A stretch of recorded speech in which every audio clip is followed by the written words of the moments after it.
ఈ ప్రజలకు కోట్లాది మంది దాహార్తిని తీర్చే ఈ యొక్క చెరువులను శ్రీమంతులుగా గొప్ప వ్యక్తులుగా ఉన్న వాళ్ళు వాటి పక్కనే ఫామ్ హౌజ్ల పేరు నిర్మించుకొని వాళ్ళ డ్రైనేజ్ కాలువలు తీసుకెళ్ళి గండిపేటలో కలిపినారు.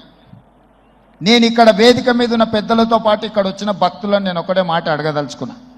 ఇవాళ వాళ్ళ విలాసవంతమైన జీవితం కోసం నిర్మించుకున్న ఫామ్ హౌజ్ల నుంచి వచ్చే డ్రైనేజ్ గండిపేటలో హిమాయత్ సాగర్ తాగునీటిలో కలిపితే ఆ నీళ్లు హైదరాబాదు నగరానికి తాగడానికి సరఫరా చేస్తుంటే వాళ్ళు నిర్మించిన అక్రమ నిర్మాణాలను వదిలేస్తే ఇక నేను ప్రజాప్రతినిధిగా విఫలమైనట్ట కాదా మీరు ఒక్కసారి ఆలోచన చెయ్యండి.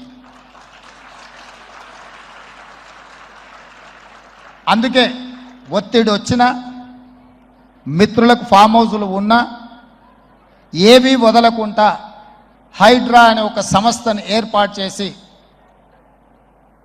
తెలియకుంటేనే ప్రజాప్రతినిధులం కొన్ని మన దినచర్యల్లో భాగంగా కొన్ని తప్పిదాలు చేస్తుంటాం. తప్పులు తెలవకుంటేనే కొన్ని తప్పులు జరిగిపోతుంటాయి.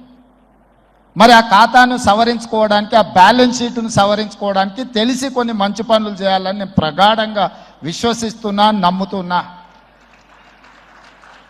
ఆ తెలిసి చెయ్యాలనుకుంటున్న మంచి పనులో భాగము ఈ చెరువులను చెరబట్టిన వాళ్ళ నుంచి విముక్తి కలిగించాలన్న ఏకైక లక్ష్యంతోనే ఈరోజు చెరువులను ఆక్రమించుకున్న వాళ్ళను ఎవరిని వదలకుండా ఉక్కు పాదంతో అణిచివేయాలన్న ఆలోచన, అందులో నిర్మాణాలను ఏ ఒత్తిడి వచ్చినా వెనక్కి తక్కకుండా తొలగించాలన్న ఆలోచనతోనే ఈరోజు ఈ చెరువులలో ఉన్న అక్రమ కట్టడాలను కూలగొడుతున్నాము.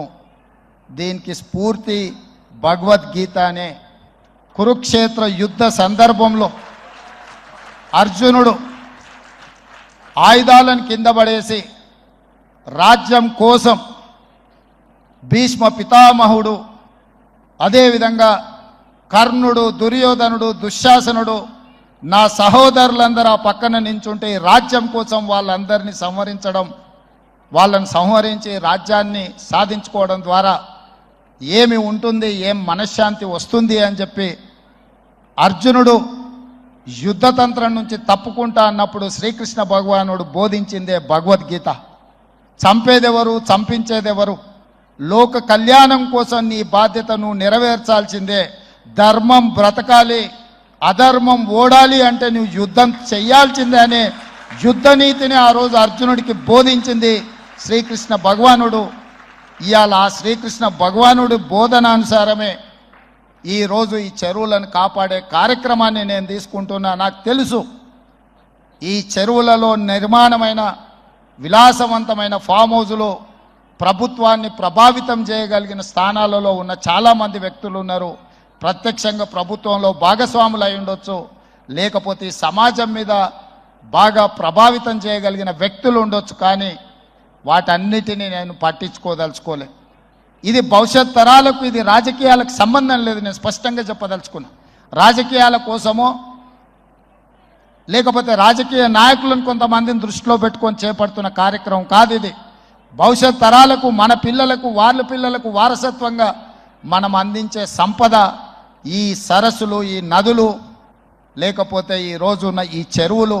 ఈ ప్రకృతి సంపదను మనం విధ్వంసం చేస్తే ప్రకృతి మన మీద కక్ష కడుతుంది. ప్రకృతి మన మీద ప్రకోపిస్తే మనం చెన్నైలో చూసినాం, అదేవిధంగా ఉత్తరాఖండ్లో చూసినాం, నిన్నగాక మొన్న వాయనాడు మనం కేరళలో చూసినాం. ఈరోజు ఇలాంటివన్నిటిని దృష్టిలో పెట్టుకున్నప్పుడు ఈ హైదరాబాదు నగరాన్ని రక్షించుకోవాల్సిన బాధ్యత మన అందరి మీద ఉన్నది. ఇది ఒక సుందరమైన నగరం.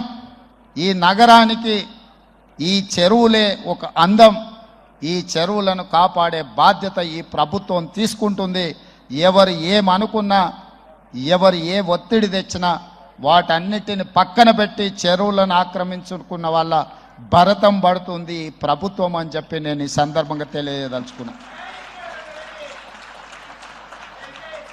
ఆనాడు కురుక్షేత్రంలో ధర్మం వైపు శ్రీకృష్ణుడు, అర్జునుడు నిలబడ్డందుకే ఈరోజు ఆ ధర్మం అనేది కాపాడింది. వాళ్ళు ధర్మాన్ని కాపాడితే ధర్మం మనల్ని కాపాడింది. ఈరోజు మనం చేస్తున్న పని కూడా అలాంటిదే. మీ అందరి సహకారం ఉండాలి. అదేవిధంగా నిర్వాహకులకు ఈరోజు విద్యకు సంబంధించి లక్షలాది మంది